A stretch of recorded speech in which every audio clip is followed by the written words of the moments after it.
انسانوں کو ہر دور میں قصے کہانی کی ضرورت رہی ہے۔ پیارے دوستو، آج کی ویڈیو میں آپ کے سامنے قصہ لے کر آیا ہوں۔ لیکن پیارے دوستو، آپ قصے کہانی سنتے ہوں گے جس کو حقیقت سے کوئی واسطہ نہ رہا ہوگا۔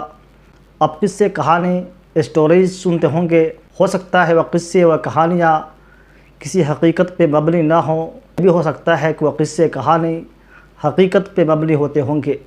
لیکن پیارے دوستو، آج آپ کے سامنے جو قصہ بیان کرنے والا ہوں وہ حقیقت پہ 100% مبنی ہے، وہ حقیقت ہے، وہ سچائی ہے۔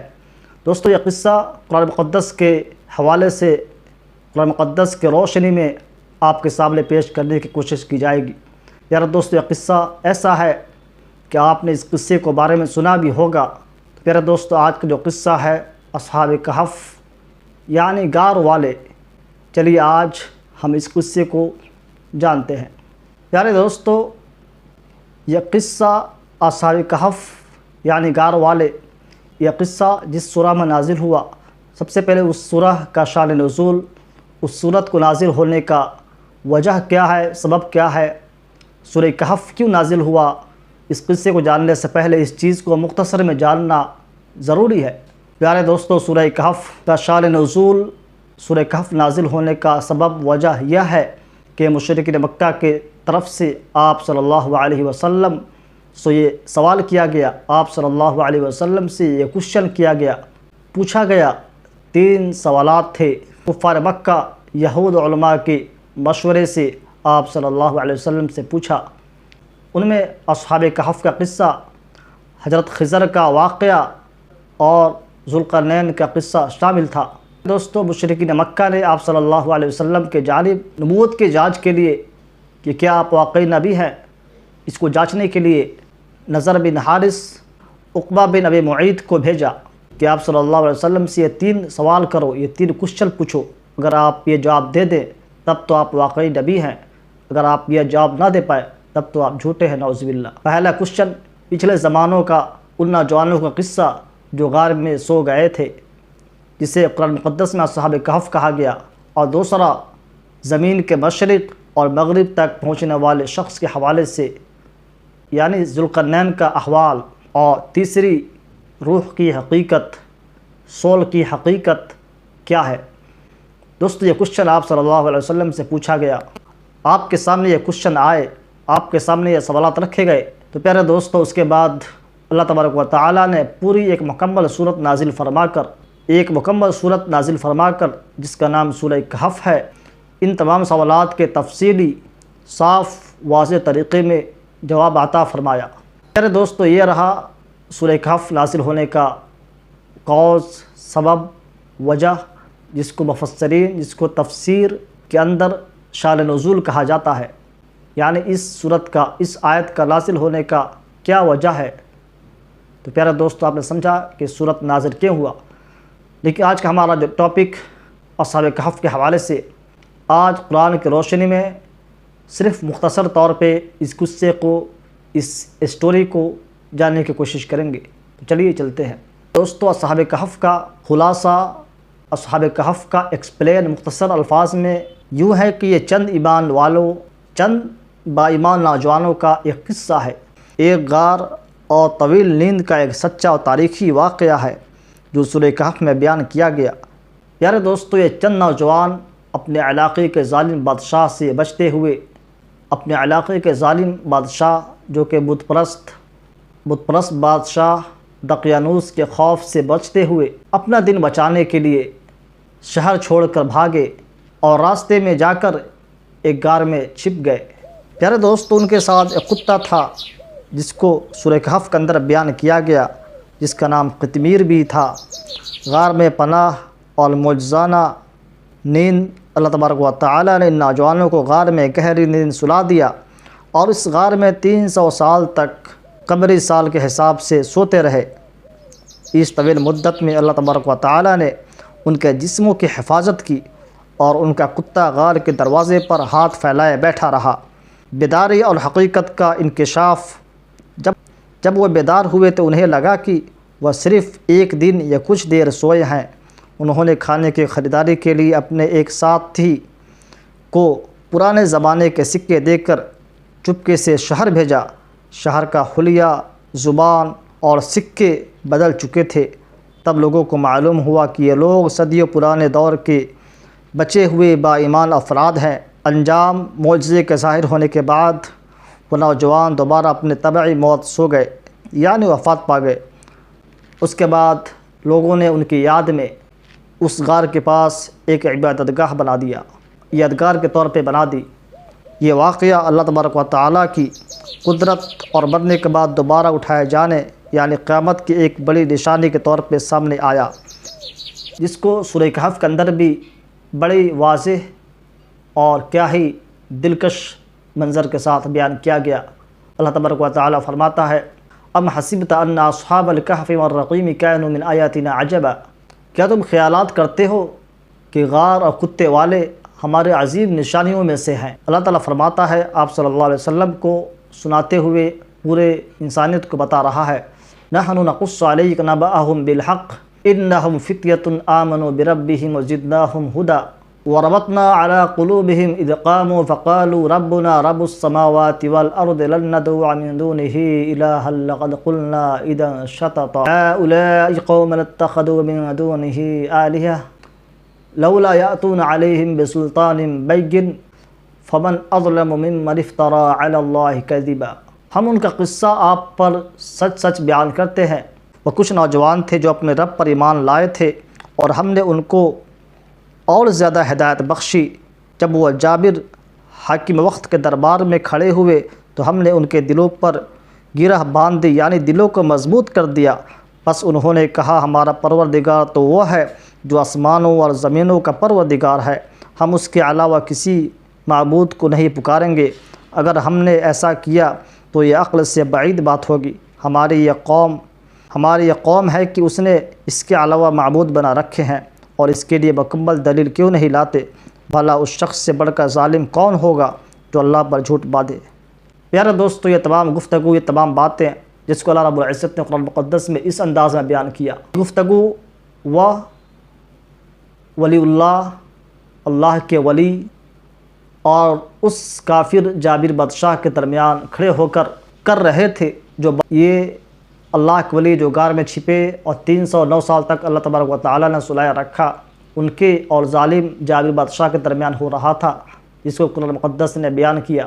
یہ لوگ توحید اپنائے ہوئے تھے، ایمان اپنائے ہوئے تھے، اسی کے جرم میں بادشاہ کے سامنے ان کو پیش کیا گیا تھا۔ یار دوستو، اس کے بعد اللہ رب العزت نے ان کے دلوں کو مضبوط کیے رکھنے کے ساتھ ساتھ ان کے دل میں یہ القاء کی یہ بات ڈالی، جس کو قرآن مقدس کے اندر اللہ رب العزت اسی سورہ کے اندر یوں بیان کرتا ہے: وَإِذِ اعْتَزَلْتُمُوهُمْ وَمَا يَعْبُدُونَ إِلَّا اللَّهَ فَأْوُوا إِلَى الْكَهْفِ يَنشُرْ لَكُم مِّن رَحْمَتِهِ وَيُهَيِّئْ لَكُم مِّنْ أَمْرِكُم مِّرْفَقًا۔ جب تم ان لوگوں اور اللہ کے معبودوں کے سوا ان کے معبودوں سے فارغ ہو جاؤ تو غار میں پناہ لے لو۔ دوستو، یہ بات اللہ رب العزت نے ان کے دل میں ڈالی تاکہ تمہارا پروردگار تمہارے لیے دامن رحمت وسیع فرما دے اور تمہارے لیے اس سے آرام کا سامان پیدا کر دے۔ کہتے ہیں کہ بادشاہ نے کسی مصلحت کے تحت اور اپنے مصروفیات کے باعث اس کام کو کسی دوسرے وقت پہ ملتوی کر دیا۔ اللہ کے جو ولی تھے وقت فارغ ہونے کے بعد ہی اس غار کی طرف چلے گئے۔ اس کے لیے اللہ رب العزت نے ان کے دلوں میں یہ بات ڈالی تھی، وہی فرمائی تھی۔ میرا دوستو، ان کا ایک وفادار کتا بھی تھا، وفادار کتا ان کے پیچھے پیچھے چل دیا اور یہ لوگ غار میں داخل ہو گئے اور اطمینان کے ساتھ اس غار میں سو گئے۔ میرے دوستو، غار میں سونے کے بعد انہوں نے یہ دعا مانگی تھی، جس کو سورہ کہف کے اندر بیان کیا گیا: یَوَ الْفِتْیَةُ إِلَى الْكَهْفِ وَقَالُوا رَبَّنَا آتِنَا مِن لَّدُنكَ رَحْمَةً وَهَيِّئْ لَنَا مِنْ أَمْرِنَا رَشَدًا إِذْ يَوَ الْفِتْیَةُ إِلَى الْكَهْفِ وَقَالُوا رَبَّنَا آتِنَا مِن لَّدُنكَ رَحْمَةً وَهَيِّئْ لَنَا مِنْ أَمْرِنَا رَشَدًا۔ جب وہ نوجوان اس غار میں جا بیٹھے تو انہوں نے دعا کی کہ اے ہمارا پروردگار، ہم کو اپنے طرف سے رحمت عطا فرما اور ہمارے اس اقدام سے، اس کوشش سے ہمارے لیے بھلائی کا سامان پیدا فرما۔ یار دوستو، اس کے بعد یہ تین لوگ کتا سو گئے، لیٹ گئے، جس کو اللہ رب العزت نے اس کیفیت کو کیا ہی بہترین انداز میں بیان کیا ہے۔ اللہ رب العزت فرماتا ہے: وَضَرَبْنَا عَلَىٰ آذَانِهِمْ فِي الْكَهْفِ سِنِينَ عَدَدًا۔ تو ہم نے کئی برسوں کے لیے ان کے کانوں کو تھپک دیا، یعنی سلا دیا۔ اور آگے اللہ رب العزت فرماتا ہے، کیا ہی بہترین نرالا انداز ہے: وترى الشمس إذا طلعت تزاور عن كهفهم ذات اليمين وإذا غربت تقرضهم ذات الشمال وهم في فجوة منه ذلك من آيات الله من يهد الله فهو المهتد ومن يضلل فلن تجد له وليا مرشدا. اور اسی میں وتحسبهم أيقاظا وهم رقود ونقلبهم ذات اليمين وذات الشمال وكلبهم باسط ذراعيه بالوسط ذلك من آيات الله من يهد الله فهو المهتد ومن يضلل فلن تجد له وليا مرشدا. اب اطلعت عليهم لوليت منهم فرارا ولملئت منهم رعبا. تو دیکھیے کہ جب سورج طلوع ہوتا ہے تو بچ کر ان کے غار کے داہنے طرف سے نکل جاتا ہے، اور جب غروب ہوتا ہے تو بائیں طرف سے نکل جاتا ہے، اور وہ میدان میں پڑے ہوئے ہیں یعنی سو رہے ہیں. جو غار ہوگا، غار کے دروازہ، اب اس کا یہاں پہ کچھ فوٹوز بھی دیکھ سکتے ہیں. موجودہ وقت میں اس کا انکشاف بھی ہوا ہے، لوگوں نے اس پہ تحقیق بھی کیا آخر یہ کس علاقے میں ہے. یہ اللہ کی نشانیات میں سے ہے. اسی میں اللہ تعالیٰ فرماتا ہے ہدایت یافتہ وہی ہو سکتا ہے جس کو اللہ ہدایت دے، اور جس کو وہ گمراہ فرما دے اس کو کوئی دوست رہنما نہیں مل سکتا. دوستو ہمیں اس پر بھی یقین ہونا چاہیے. تم سمجھو گے کہ وہ جاگ رہے ہیں، اللہ رب العزت اس کا نقشہ کھینچا ہے کہ تم سمجھو گے کہ وہ جاگ رہے ہیں، حالانکہ وہ محو خواب ہیں، وہ خواب میں یعنی نیند میں سوئے ہوئے ہیں.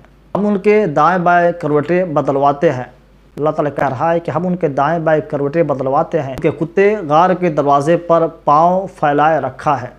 کتا جو تھا غار کے دروازے پہ پاؤں پھیلا کر سویا ہوا تھا، وہ بھی ویسا ہی سویا رہا. تم ان کو جھانک کر دیکھ لو تو ان سے پشت پھر کر تم بھاگ جاؤ. یعنی جب تم ان کو دیکھو گے اس حال میں دیکھتے تو تم سمجھتے کہ یہ لوگ زندہ ہیں، تم بھاگ کھڑے ہوتے اور ان کا خوف تم پر چھا جائے. یوں وہ لوگ اطمینان سے سوتے رہے یہاں تک کہ اب آگے اللہ رب العزت فرماتا ہے وَلَبِثُوا فِي كَهْفِهِمْ 300 سِنِينَ وَازْدَادُوا 9. یہ لوگ اپنے غار میں 309 برس سے زائد عرصے تک سوتے رہے. وَلَبِثُوا وہ لوگ سوتے رہے فِي كَهْفِهِمْ اپنے غار میں 300 سِنِينَ وَازْدَادُوا 9 309 برس سے زائد عرصے تک سوتے رہے.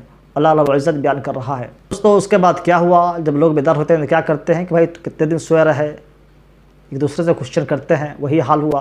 اللہ تعالیٰ فرماتا ہے وَكَذَلِكَ بَعَثْنَاهُمْ لِيَتَسَاءَلُوا بَيْنَهُمْ قَالَ قَائِلٌ مِّنْهُمْ كَمْ لَبِثْتُمْ.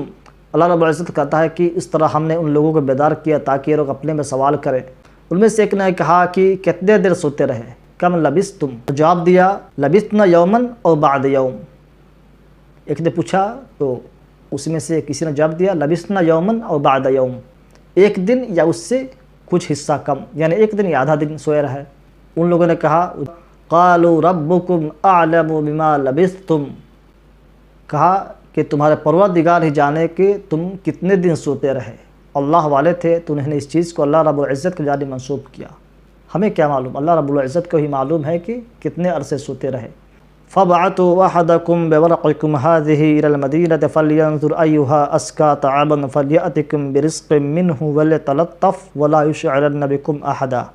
پہلے دوستو اس کے بعد یہ ہوا تم میں سے ایک یہ رقم لے کر شہر کی طرف جائے، دیکھے کہ کون سا کھانا پاکیزہ ہے، بس اس میں سے لے آئے. یعنی اس میں سے ایک شخص کو بھیجا گیا کھانا لانے کے لیے، ایک جا کر شہر سے کھانا لے کر آیا تاکہ ہم لوگ کافی دنوں کے بھوکے ہوئے ہیں کھائیں. اور جو جائے اس کو چاہیے کہ نرم گفتگو کرے، لوگوں سے نرم گفتگو. دوستو یہ لوگ سمجھ رہے تھے کہ ہم اسی زمانے میں جی رہے ہیں جس دور میں جو بادشاہ ہم پر ظلم کرتا تھا. ان لوگوں کا یہی خیال تھا. تو انہوں نے کہا کہ جا رہے ہو تو اچھا سے گفتگو کرنا، نرم لہجے میں بات کرنا. اپنے ساتھی کو نصیحت کی اور روپیہ دیا کہ جاؤ کچھ خرید کر کراؤ، تمہارا پتہ بھی ظاہر نہ ہو، یعنی ایسا جانا کہ پتہ بھی ظاہر نہ ہو. دوستو ان لوگوں کا خیال تھا کہ وہی دور ہے، وہی زمانہ ہے. وہ لوگ تو ایسے ہیں اگر تم پر غالب آ گئے تو تم کو پھر پتھر مار کر ہلاک کر دیں گے یا تم کو دوبارہ اپنے مذہب میں لے جائیں گے، تب تم کبھی کامیاب نہ ہو سکو گے. دوستو اپنے دوست کو جب کھانا لانے کے لیے بھیج رہے ہیں تو دوست کو بتا رہے ہیں، کیونکہ ان کا خیال ان کا یہ بنا ہوا تھا کہ ہم اسی دور میں وہی بادشاہ ہے، وہی زمانہ ہے. حالانکہ 300 سال تو گزر چکا تھا. اتنے دور میں کتنے پشتے، کتنی صدیاں گزر چکی تھی، کتنی ہزار موتیں ہو چکی تھی. یار دوستو آپ غور فرمائیے، یہ لوگ 309 برس سے زائد محو خواب رہے، سوئے رہے، زمین کے اوپر سانس بھی لیتے رہے، کروٹیں بدلتے رہے، پہلو بدلتے رہے، مگر دنیا و مافیا سے بے تعلقی کا عالم کہ ان کو احساس ہی نہیں ہوا کہ کتنے بہاریں ان پر سے گزر کر خزاں ہو گئی اور کتنے تاجدار پیوند خاک ہو چکے. ان کو پتہ ہی نہیں چلا کہ اس دور میں جتنا دیر ہم سوئے رہے، اس وقت میں، اس ٹائم میں کتنے دور چلے گئے، کتنے جو نو خزاں بہاریں دنیا میں آئی اور چلی گئی، دفن ہو گئی، ختم ہو گئی۔ ایک اچھا زمانہ تھا، ان کو پتہ ہی نہیں، جس دور میں جی رہے تھے، جو ظالم جابر بادشاہ تھا، اس کا دور ختم ہوئے ایک زمانہ ہو گیا۔ تو آج بھی یہ علاقہ جہاں یہ لوگ ٹھہرے تھے، سوئے تھے، 309 سال سے زائد عرصے تک سوئے رہے، آج بھی علاقہ دنیا میں موجود ہے۔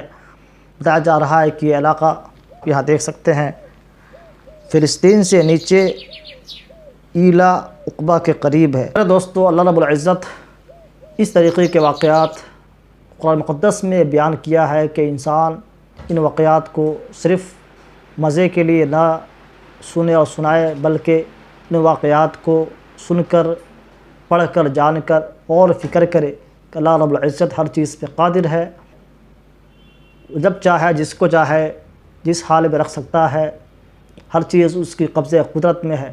دوستو، اس طریقے کی جو مثالیں قرآن مقدس کے اندر موجود ہے، انشاءاللہ آپ کے سامنے رکھی جائے گی۔ اب اس کے بعد آپ سے اجازت چاہتا ہوں، اگر ویڈیو اچھی لگی تو لائک، کمنٹ، شیئر ضرور کریں۔ جزاک اللہ خیرا احسن الجزاء۔ السلام علیکم ورحمۃ اللہ۔